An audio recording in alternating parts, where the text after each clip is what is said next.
Peace and love, family, and welcome back to another edition of the Sunday Hope and Healing session. I'm Royce Fletcher Thomason, and I'm here to offer support, encouragement, hope, and actual healing of physical conditions, healing of mental and emotional uh, challenges, and healing, on the spiritual level as well, utilizing the methodology referred to as transcending the matrix, which actually views a person's beingness in its totality, not just looking at the physical symptoms, but really getting at what the ultimate root of all of it is. And it's almost always something beyond what just meets the eye.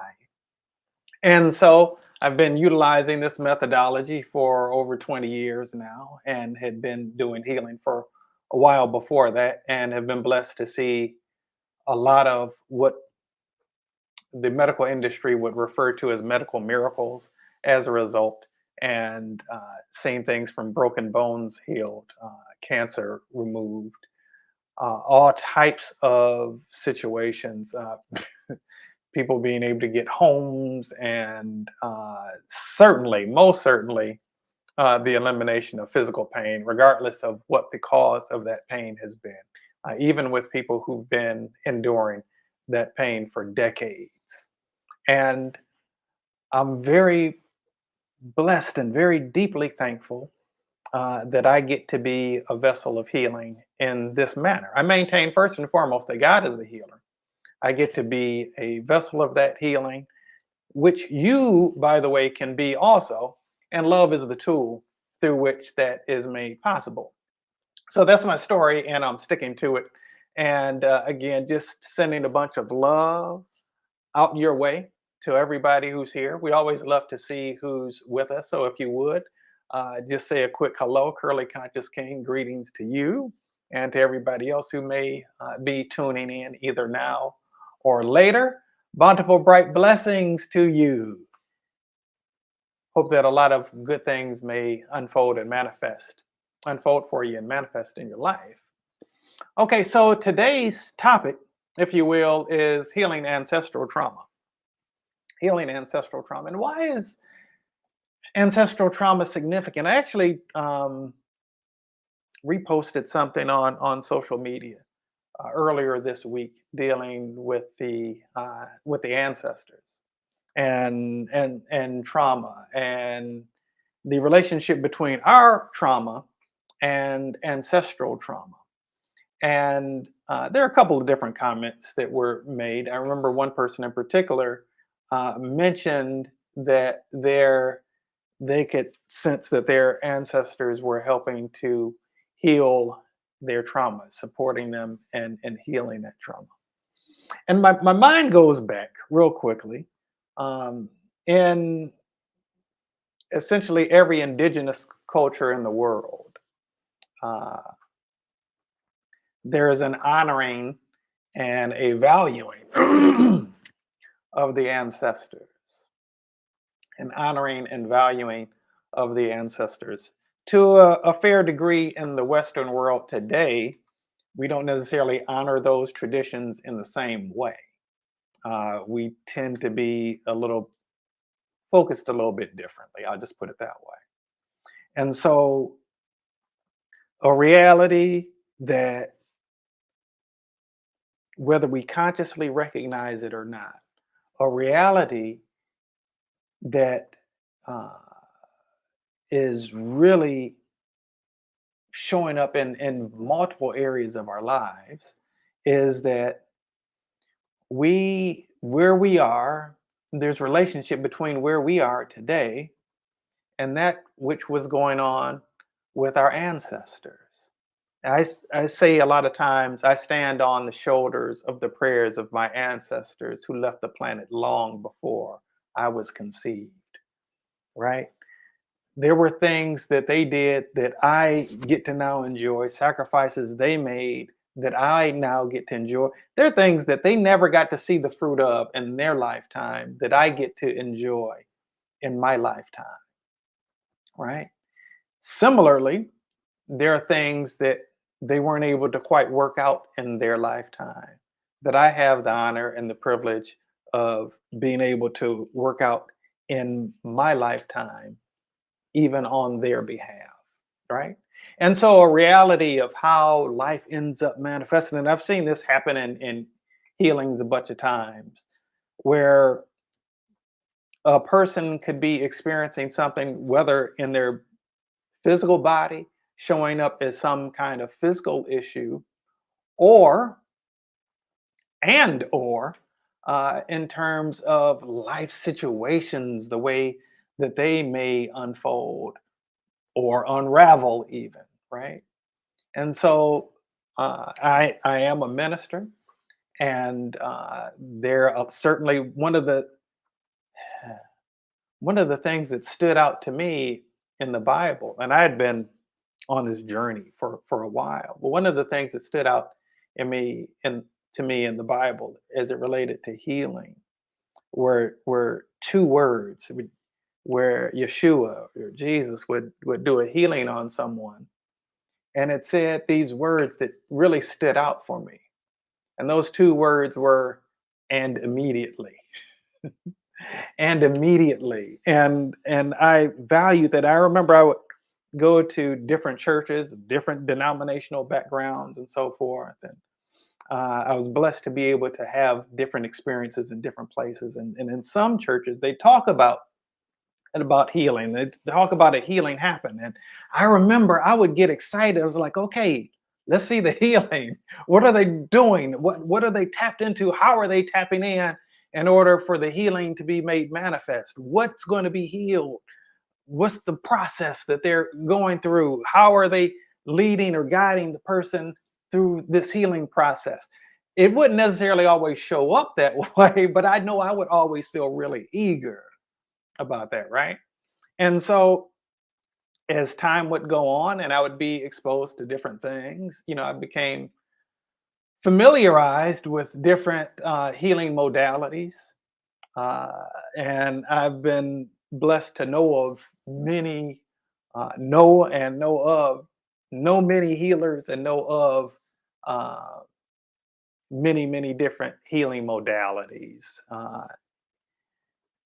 stemming from different places around the world, right?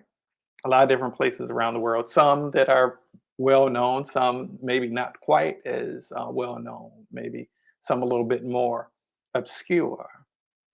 Um, and time would unfold where, somewhere along the journey where I felt like God was telling me, um, I'm going to teach you how to heal people.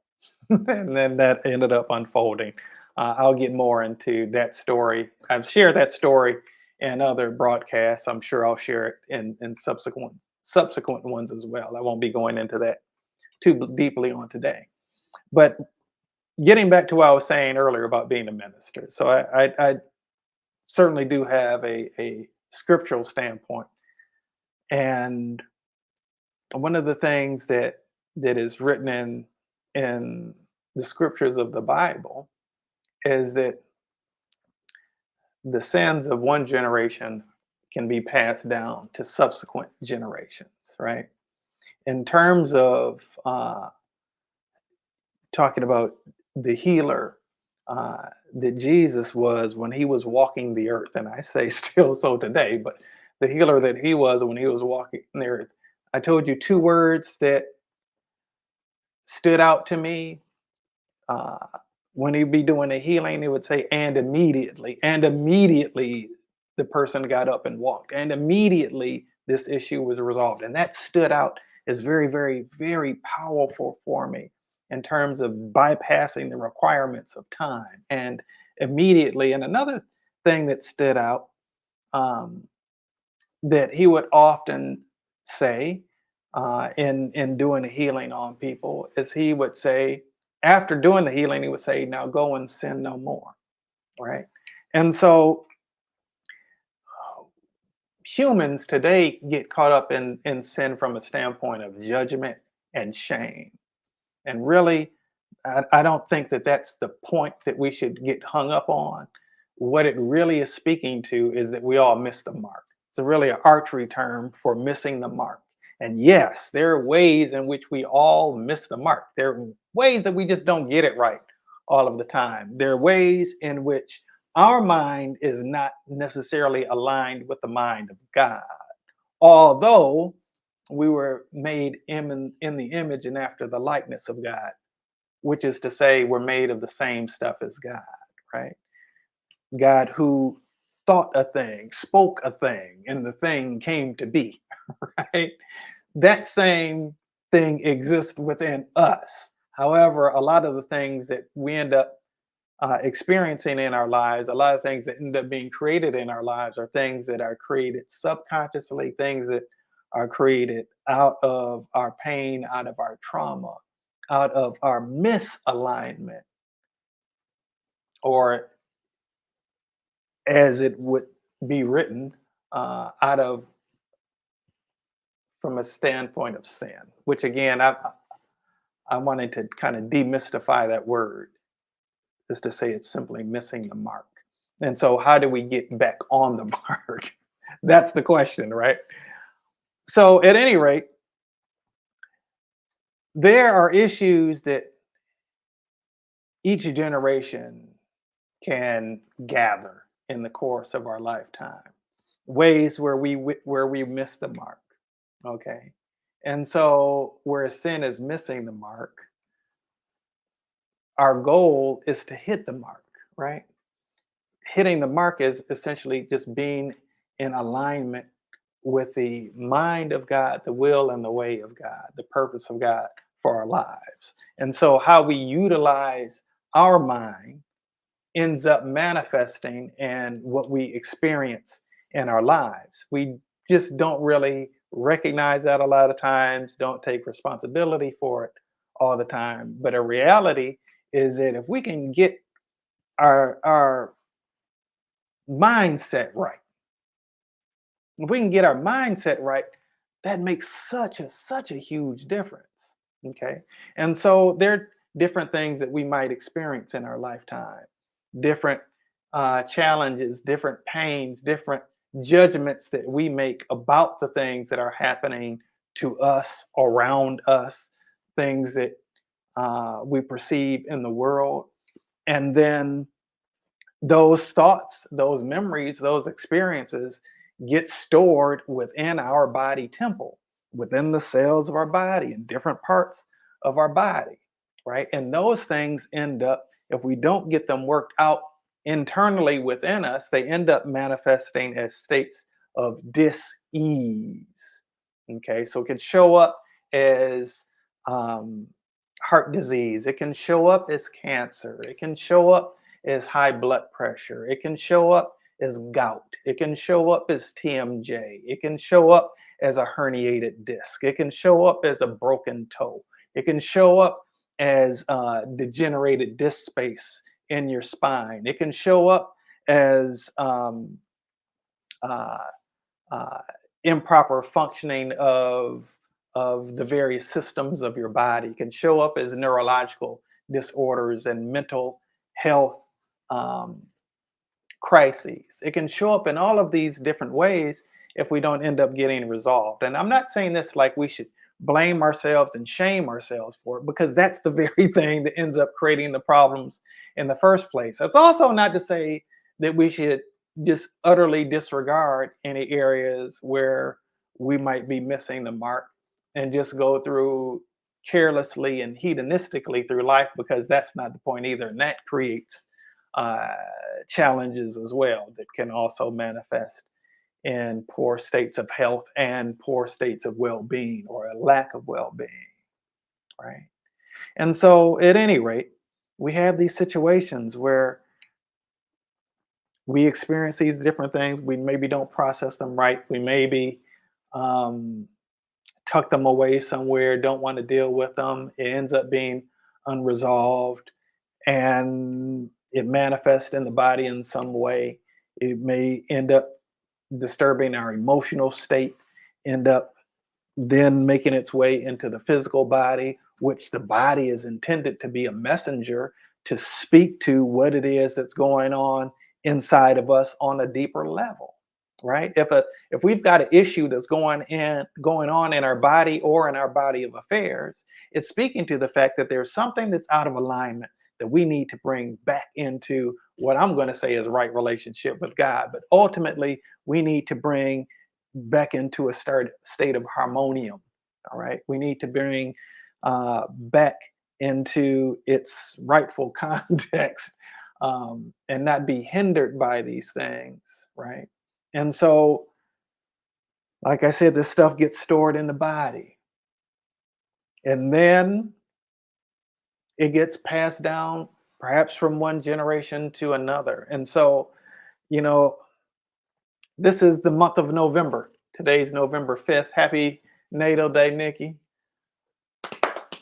Haven't seen you or talked to her in a long time, but I wish you well. And I'm sending a bunch of love your way on your natal day. Anyway, this is the month of November. In 18 days, it will be Thanksgiving, right? Thanksgiving is always the first Thursday when the sun is in the sign of Sagittarius. That's actually how Thanksgiving is determined. And if you know anything about American history, you know that there were people who came to this place that we now call the United States from Europe. It was once said that a gentleman by the name of Christopher Columbus discovered this place. The reality is that it was already inhabited. Um, and, when I was a kid in school, the story was about pilgrims settling into this new place, and you'd see them with the pilgrim hats, and you'd see the folks who were native to this land, who were called Indians because the folks who were settlers here from Europe thought that they looked like the folk from India because they didn't look like the folk from Europe, right? And so um, a reason that I'm mentioning this is because a person that I once worked with a long time ago uh, would feel really depressed leading up to and around Thanksgiving, right? And it turned out that this was the result of some ancestral trauma. The result of some ancestral trauma. If you don't know this aspect of American history, the people who were already inhabiting this land welcomed in those who came and arrived, and those who came and arrived, the colonizers, if you will, ended up pushing them off the land, ended up killing them, pushing them off the land, and um, ended up going further and further west, um, and uh, kind of stuck on reservations and such. And anyway, that's a whole story. I'll maybe get into a little bit of that in a little bit later. Greetings, Ken. You good to see you, brother. Hope that you're doing well. And so this particular person that I met had some ancestral trauma related to some ancestors who were native to this land. Now, this woman, I didn't know that they had any Native American ancestry. I don't know if they knew that they had any Native American ancestry. They just look African American. At any rate, um, whereas we would call what happens on the first Thursday with the sun in Sagittarius Thanksgiving, those who are native saw it as a day of mourning, a time of betrayal, right? There was a correlation between betrayal, being kicked off of the land in which they were inhabiting by these folks who came from somewhere else and didn't really value and appreciate their ways or the earth itself, right? And so there was ancestral trauma that had been stored within the cells of her body and manifested in her mind in a state as a manifestation of depression leading up to and on Thanksgiving because of this unresolved trauma in her ancestral line, somewhere in her ancestral line. Well, she doesn't have that trauma anymore. It was able to be reconciled and resolved. Similar story. Uh, a woman, again, did not appear to be Native American. She just appeared to be Caucasian. But every 3 years, she would try to kill herself. Not only that, every 3 years, her mother would also try to kill herself, and either her grandmother or her aunt. I don't recall which now. But there were three women in the family who, like every 3 years or so, they would try to off themselves. Well, remember, I was telling the story earlier. It's kind of dealing with the Trail of Tears. It's referred to as the Trail of Tears of the people who were native on this land being kicked off their land. And the situation was such that, keep in mind, folk didn't have the benefit of going to the grocery store, the local grocery store, and picking up groceries at the local grocery store. They had to plant their own food and they had to hunt their own food. They had to kind of get settled in the land. It takes time to grow stuff, and they weren't pumping stuff in the plant life to make them grow, to make it grow faster, right? They weren't using pesticides to keep stuff away, from eating on it too. They weren't pumping the animals that were being farm raised with all kinds of growth hormone and steroids and stuff. So they had to wait for the natural progression, and it would take about 3 years before they kind of start to feel settled in again, like they could kind of breathe a sigh of relief, like things were finally starting to come together again. And then as soon as that would happen, boom, they'd be kicked off the land again. And so there came this kind of feeling of hopelessness and despair. Like, what's the purpose of trying? We're not going to be able to survive anyway. And that's what these three generations of women in this particular lady's family had been experiencing. And it manifested as them feeling this sense of hopelessness in life and trying to kill themselves every 3 years. Well, that ended up being resolved and then that became no longer an issue. Another situation, there was a boy who had these really violent allergic reactions to wheat since the age of 11. You know, now this was actually prior to the time where you'd see something like a bag of potato chips in the store that says gluten free. Well, gluten comes from wheat. There's no reason for wheat to be in a potato chip anyway. A potato chip is made of potatoes. Anyway, gluten free wasn't this like famous thing back in the day that was like a health conscious trend back in the day. At the time that this boy was experiencing these violent allergic reactions to wheat. What was a part of his reality, though, is as a kid, that meant he wasn't able to eat pizza. He wasn't able to eat pancakes. He wasn't able to have a PB&J or a grilled cheese sandwich, right? All of these things that if he had a hamburger, there wasn't a bun on it. All of these things that a kid would naturally enjoy, he wasn't able to partake of birthday cake. He wasn't able to partake of those things because he would have these really, really violent allergic reactions whenever he would consume wheat. And it wasn't happening when he was 3, 4, 5, 6, 7, 8, 9, or 10, but somewhere in his 11th year of being on this rotating sphere called the Earth, he started developing these really significant allergic reactions to wheat.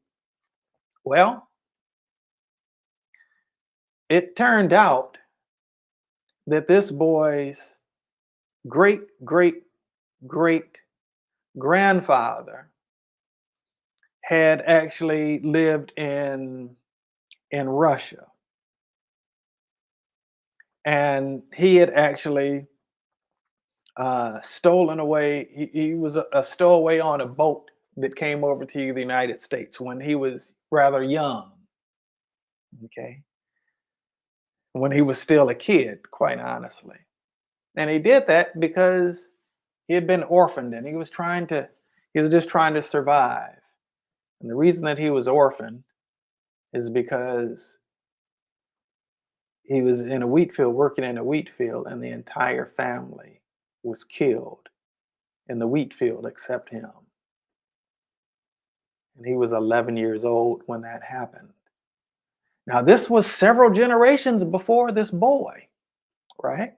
But that ancestral trauma still was sitting within him. It was manifesting as these violent allergic reactions to wheat. Now he could go to the doctor. The doctor would give him maybe some allergy medication, or he'd have to just stay away from eating anything that contained any wheat in it. But that wouldn't address the root. It would just be dealing with the symptom. And if there's a symptom that's manifesting, then there's a need to address it from the cause that it's rooted from. There was that ancestral trauma that was buried within the cellular structure of his beingness that had been passed down from one generation to another generation. And that issue needed to be resolved. That issue was resolved in him. And he began being able to eat those things that had given him such horrendous problems before, because it was really an issue of a trauma that needed to be resolved. It was a deeply subconscious issue that was taking place based on something that happened long before his grandparents were even born, right? And so that ended up being resolved, and he ended up being able to live a more fulfilling life as a result. Now, could he have lived a fulfilling life just avoiding wheat his whole life? Yes. You know, absolutely, he could have perhaps gotten to that point. But the reality is that this was an issue that truly did need to be resolved. It needed to be resolved. There are issues that you are facing in your life, regardless of what your ethnic identity is, that is likely tied to some ancestral stuff.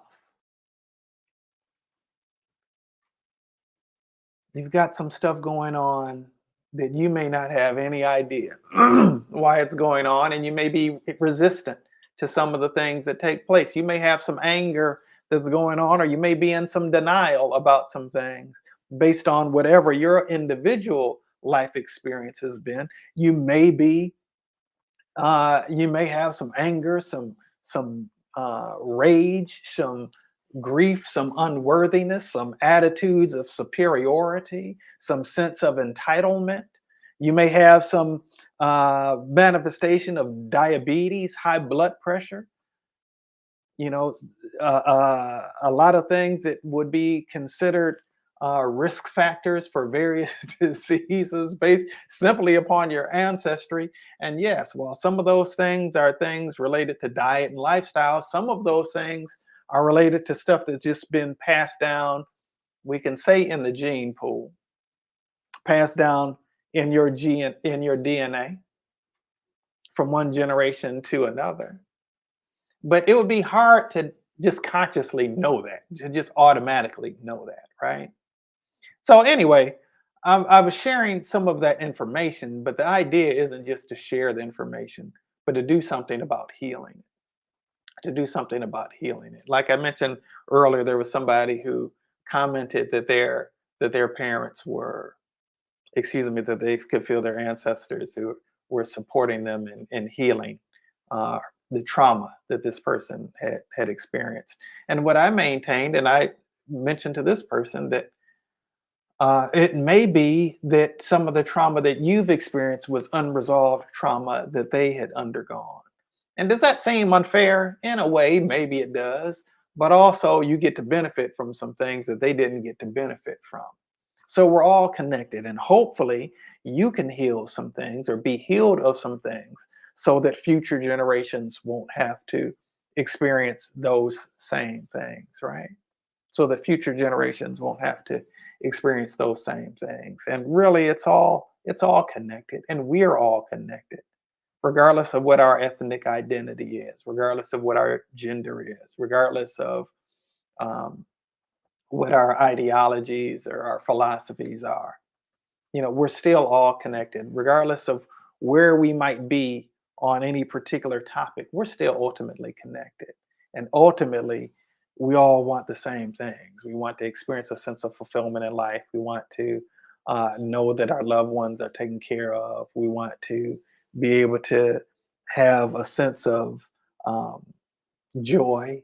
We all want to be able to have fulfilling life experiences, and we want to feel like our life on this earth mattered.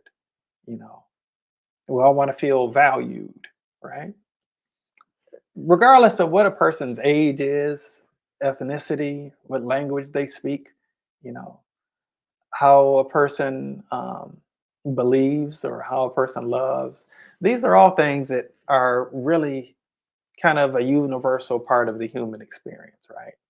And so, anyway, let's get into the healing on this. Another thing comes to mind, and it's from the movie Amistad. It came out in 1997, and Central Care Cinque. Um, They're going through trial, the Supreme Court, to be able to be freed, right? And uh, and he made a statement, and you could see that he was making this statement with pride and with a sense of utter conviction, right? And he said he affirmed that the ancestors would be with him. And he said, in this moment, I am the only reason that they ever existed. And I thought that was such a powerful statement. In this moment, I'm the only reason that my ancestors ever existed. That there is something in the deliverance, there is something in the transformation, there's something in the growth, development, and unfoldment of us today that gives credence and validity and value to our ancestors in a way that transcends what was going on even during their lifetime.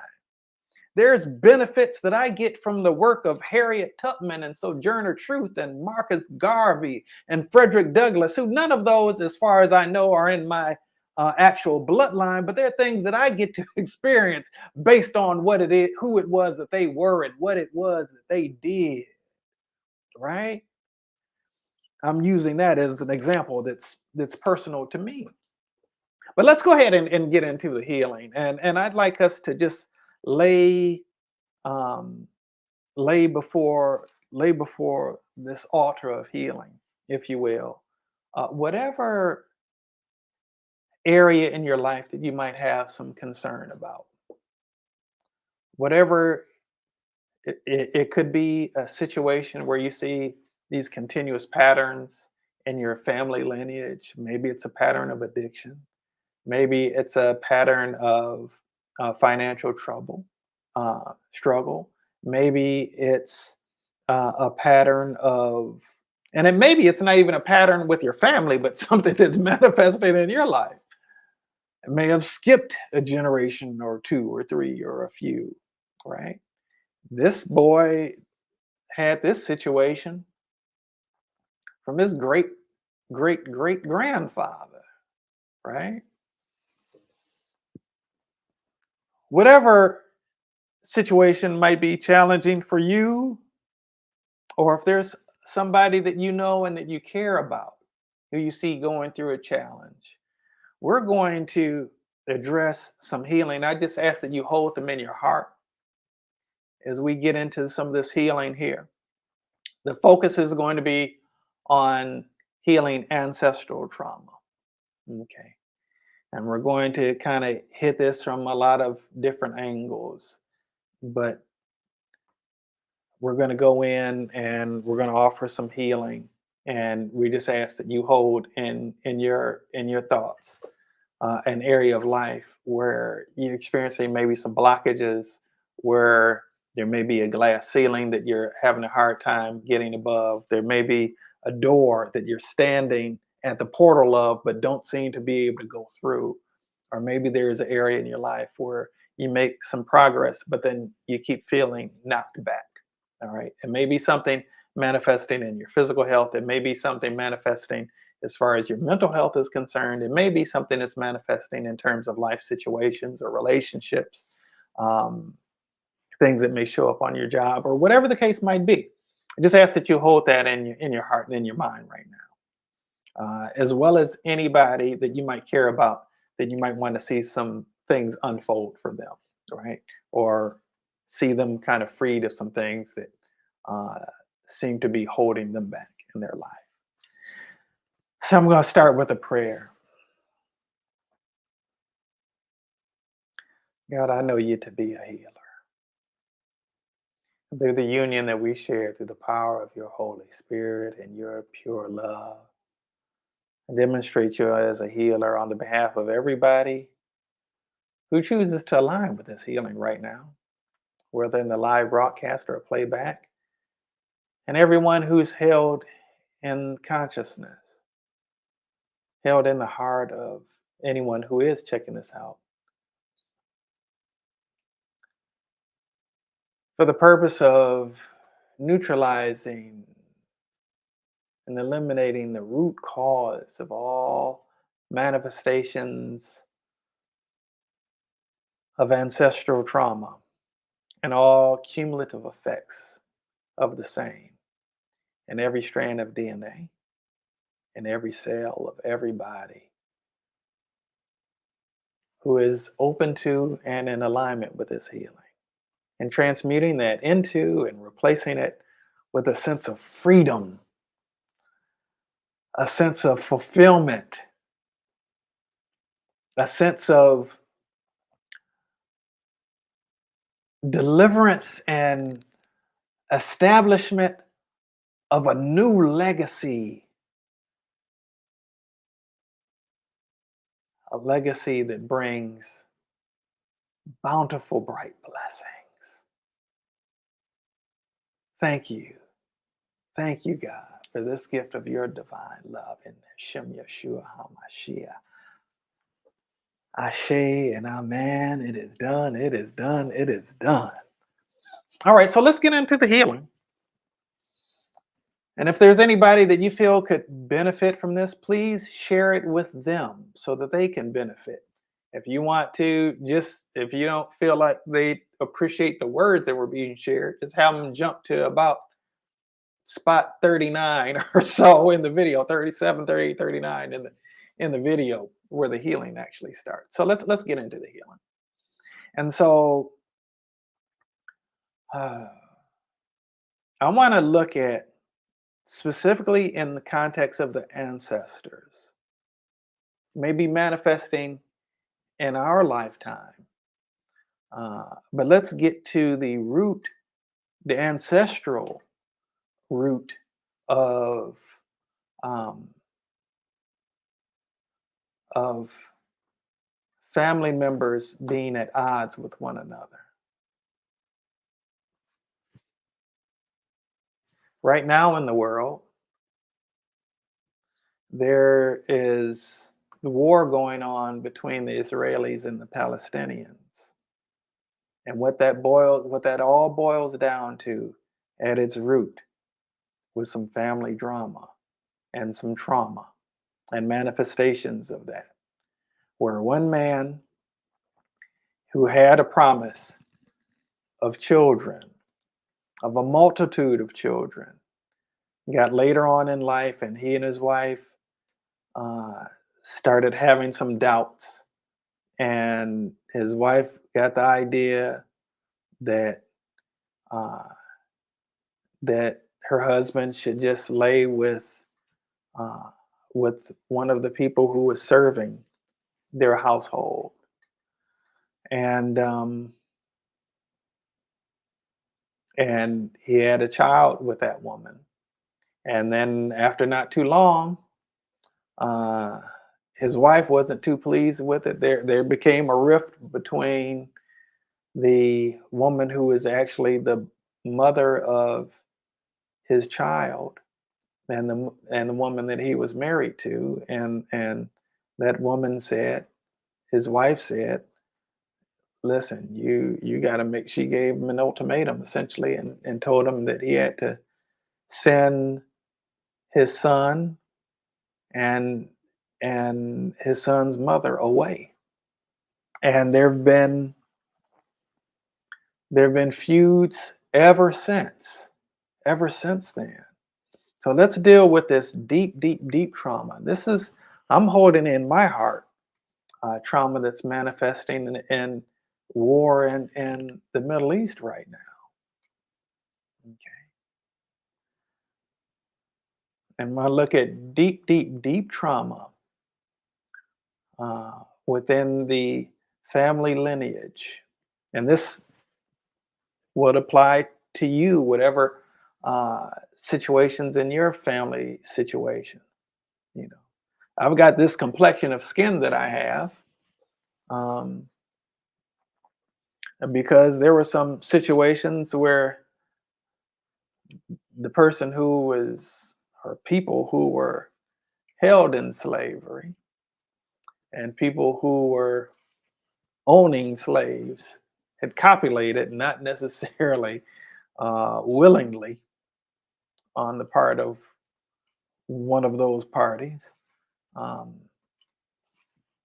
to this day, my father's mother's mother, my father's mother's mother's mother, a black woman, is unknown. Uh, it's well known specifically um, who her white father was, who was actually married to a white woman, had a whole other family with her, but had uh, my great grandmother and her brother, my great grandmother Lula Slaughter, and her brother Obadiah Brooks Sr. It's well known that both of them, who both ended up being adopted, had the same mother and the same father. It's well known who the father is. Nobody knows who the black mother was, right? These kind of things have happened in a lot of different ways, okay? And so uh, I'm just sharing that from my own personal knowledge of my own ancestral lineage. Okay, so let's look at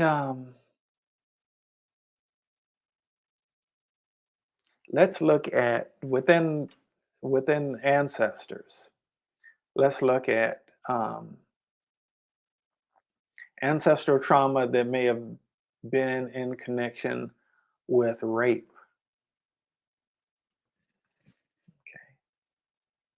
Now, it doesn't matter what your ethnicity is or what your gender is.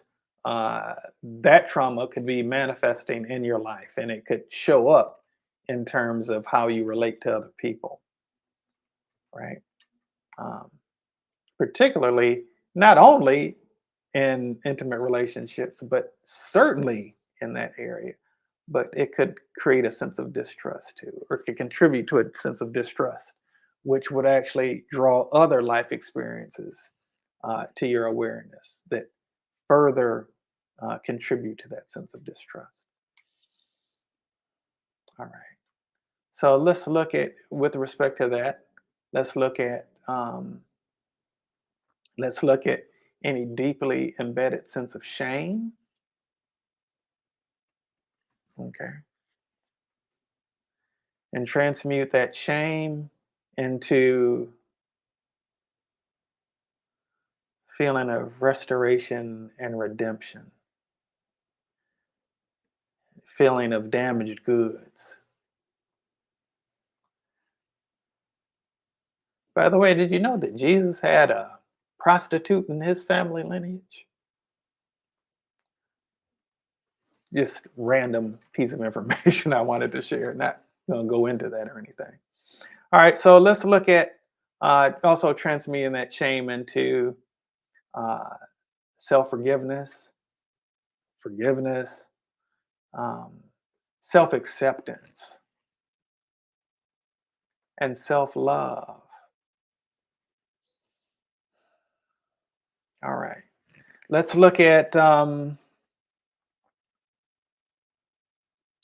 look at feeling cut off, feeling abandoned. Okay. All right. Want to transmute that ancestral issue of abandonment into um, feeling embraced, feeling chosen,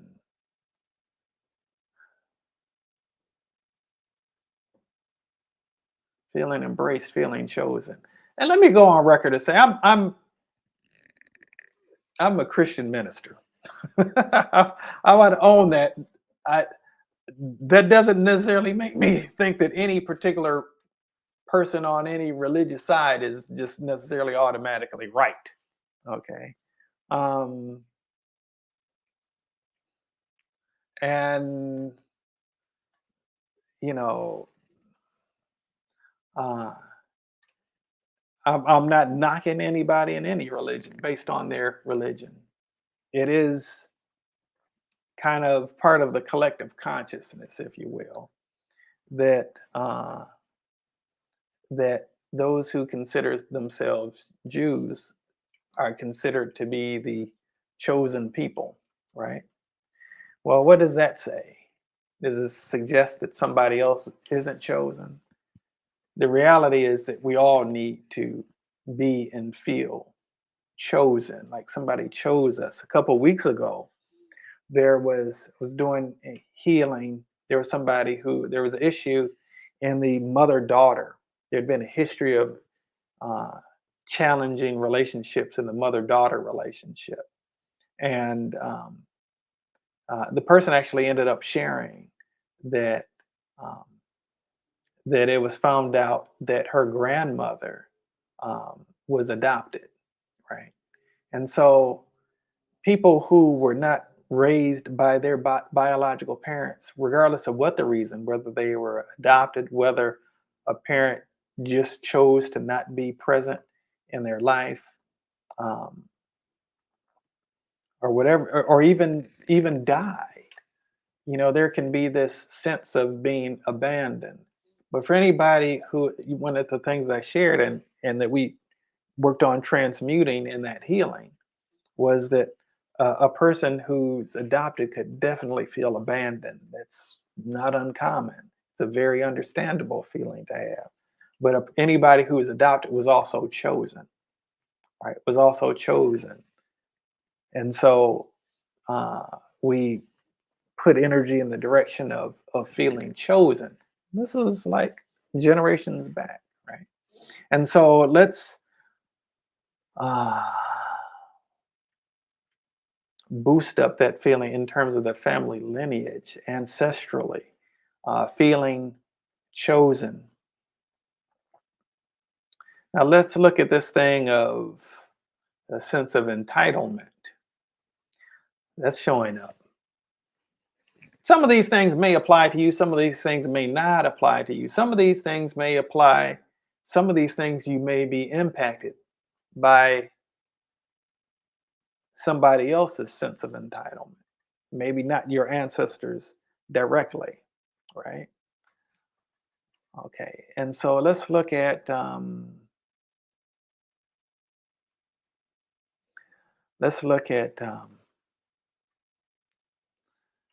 feeling less than others. We want to transmute that, and actually let's look at also feeling greater than others. Okay, and let's transmute that as in knowing that nobody has ever been more loved than you, and nobody has ever been less loved than you. Nobody has ever been more important than you, and nobody's ever been less important than you. And we're looking at this not just in terms of you, but in terms of your ancestors. Okay. All right. All right. Let's look at. I also want to deal with ancestral trauma from a standpoint of um, karma.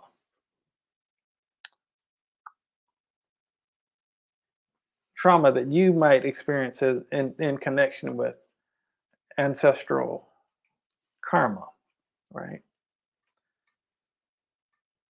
The sins of the father are visited upon the son from generation to generation. It's not just dealing with the male lineage, by the way. What it's speaking to is There could be things, mistakes, misdeeds of your ancestors that can manifest in your life. There's a story in the Bible where it was said, who sinned, this man or his parents, that he would be born blind? There's a whole lot in that. And Jesus is recorded as saying, listen, it wasn't about him sinning or his parents sinning.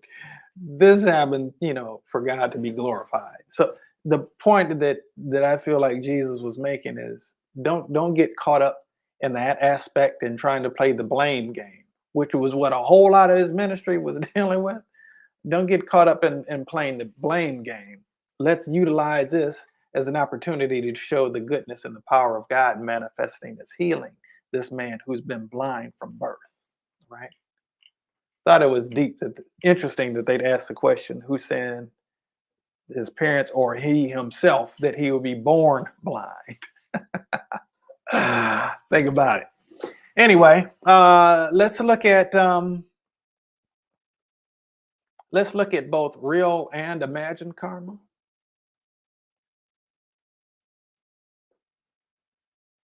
Okay. Resolving that karma. And karma isn't about punishment,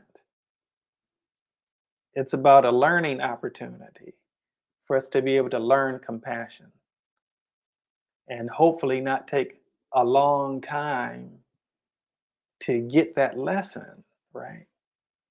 So let's transmute those karmas through the light of God's love and replace that with a profound sense of compassion for anyone that one caused to feel pain or to feel less than or to create problems for.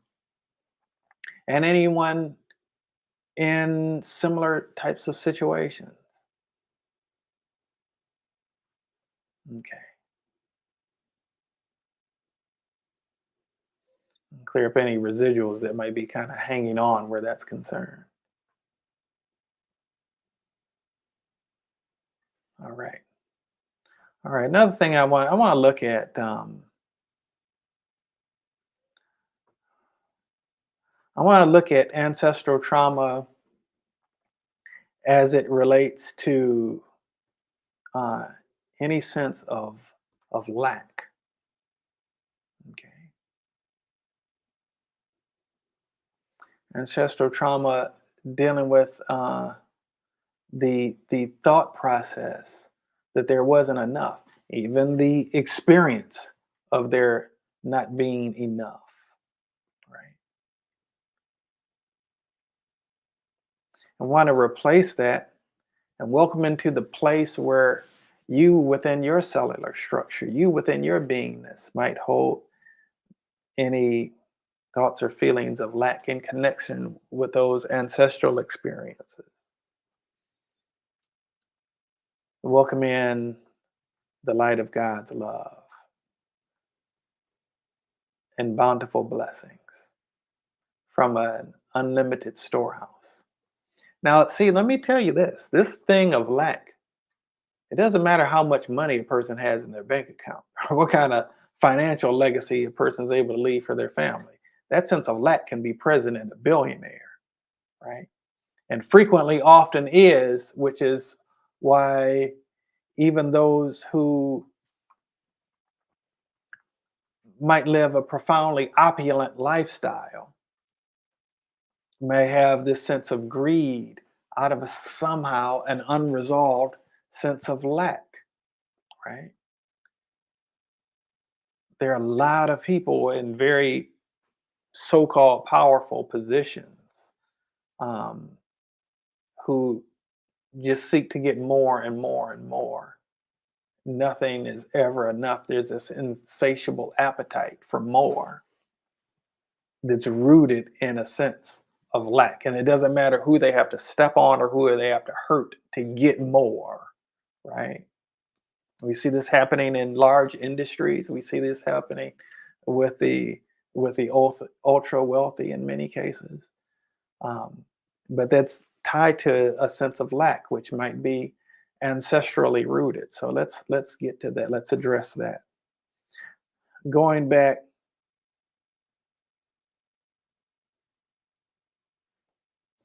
24 generations. I'll resolve that.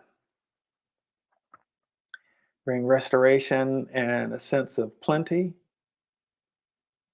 a sense of plenty, and a sense of being able to be satisfied, not just filled with a sense of lust for more, but being able to be truly satisfied. Okay. Doesn't mean a person can't have more, can't achieve more, can't make more, but resolving that it's like having a financial tapeworm where you keep taking in, but what you're taking in isn't actually ultimately fulfilling you, right? So a lot of times we can have parasites in our digestive tract, right? But we also have mental and emotional parasites within our beingness. All right. So let's look at those mental and emotional, psychological, and indeed spiritual parasites. Hmm. All right. Let's resolve these particularly spiritual parasites. All right. Welcoming in the light of God's love and transmuting power into the places and spaces within uh, one's beingness and going throughout the ancestral line. Okay. And replace it with profound sense of gratitude, appreciation,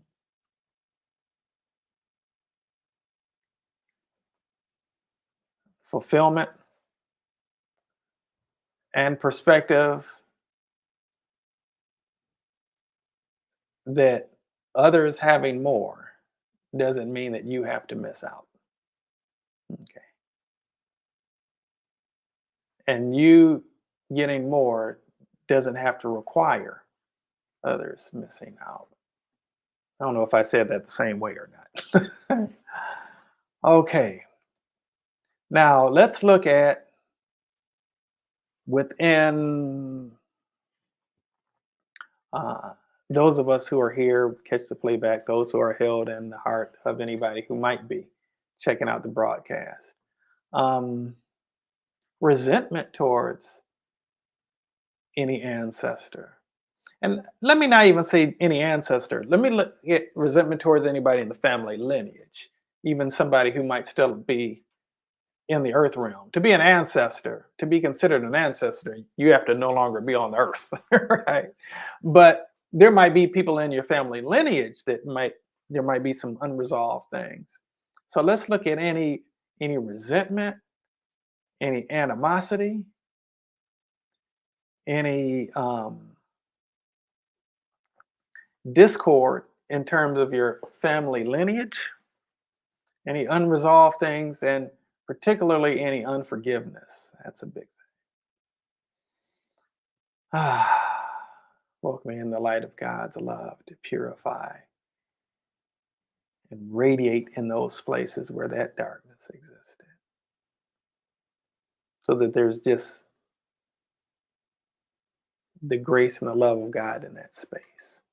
And want to also encourage your receptivity to the grace and love of God and the forgiveness of God manifesting within your beingness more fully. Okay. And therefore being open to it dwelling within you as part of your life experience. All right. Okay. All right. We're just about at our time. So I'm going to be cutting this short in just a moment. Well, not really cutting it short, but I'm going to be cutting it off in just a moment. So let's look at real quickly um, future generations and helping to um, free future generations from our stuff. So addressing future generations' ancestral trauma as it relates to us. All right. Okay.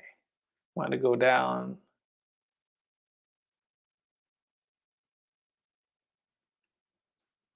5 generations below us. Okay. All right.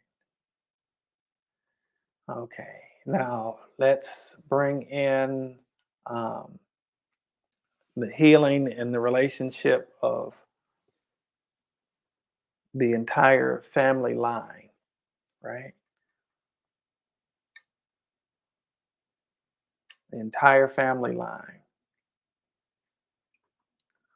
on behalf in terms of the mother side, in terms of the father side, and those generations that stem from you on both the mother side and the father side. Hmm.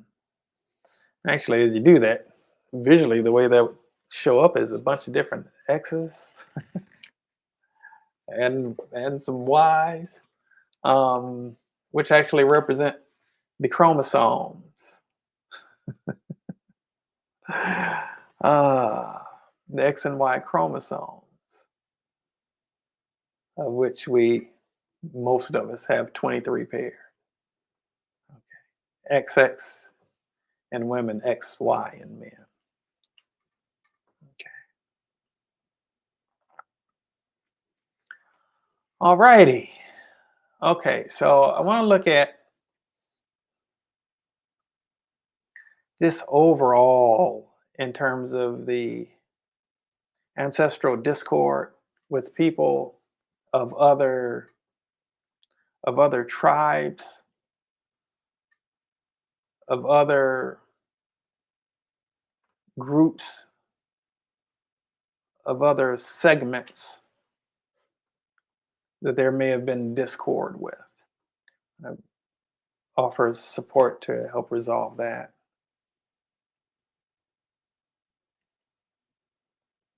And also I wanted to look at within us the ways that there may be manifestations of wanting to hold on to stuff, wanting to hold on to issues, wanting to be angry at someone else. Now, it could be somebody else in the family, it could be somebody outside of the family, but this desire to hold on to something because the anger is justified. I want to resolve that. Yeah, maybe the anger is justified. Maybe the animosity is justified. But guess what? Hostility stored within the cells of your body, rage stored within the cells of your body, resentment stored within the cells of your body end up manifesting in states of disease within your body and being passed down for future generations. Okay. So, because we don't want to have a family history of cancer or heart disease or whatever the case might be in our family, we're going to make room for the resolution of that discordant energy within our beingness to be able to achieve a state of true peace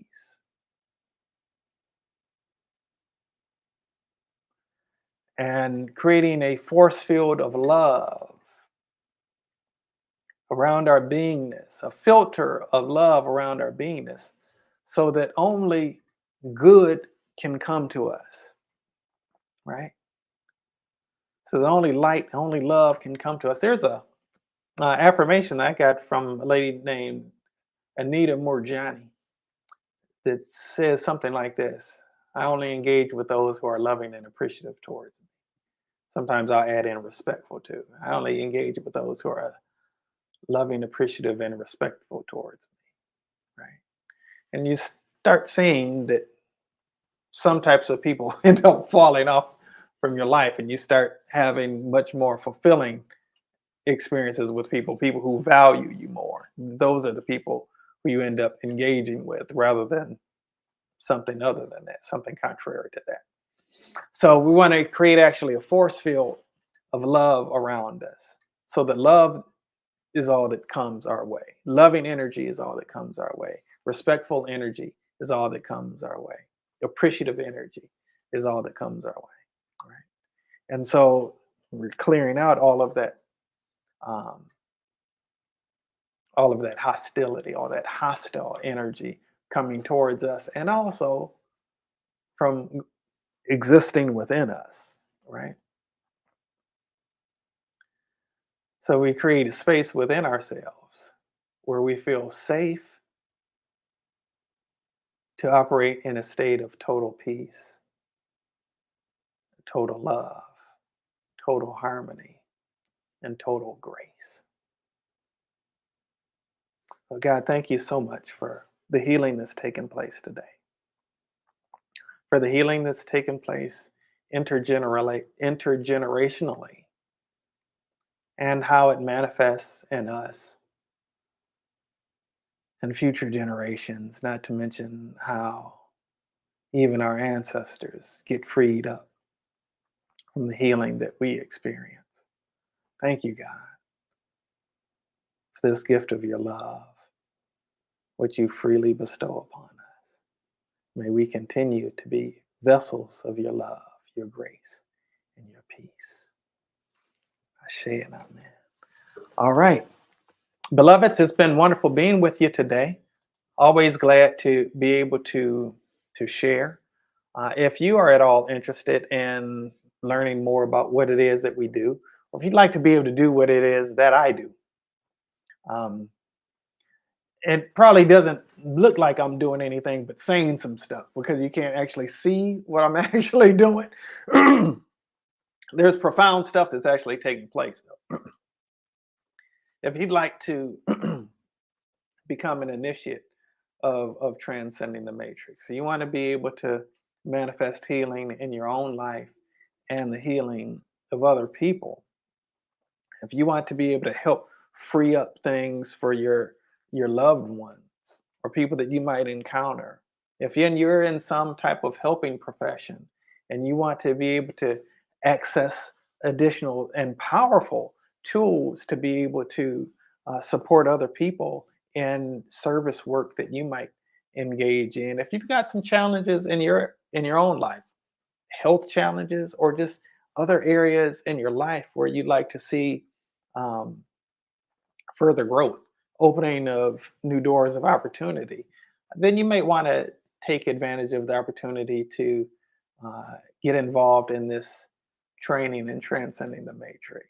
I've seen my life has not been the same since I've been doing this, and I actually was blessed to be able to develop this methodology after having done some profound and obscure training, um, and ended up doing treatments on myself to develop and teach a methodology of healing. And I'm thankful for all of the people who who've experienced transformation, all of the people who actually are practitioners of this work and carrying it out into the world to support people and create, uh, help support a world that leans into goodness, right?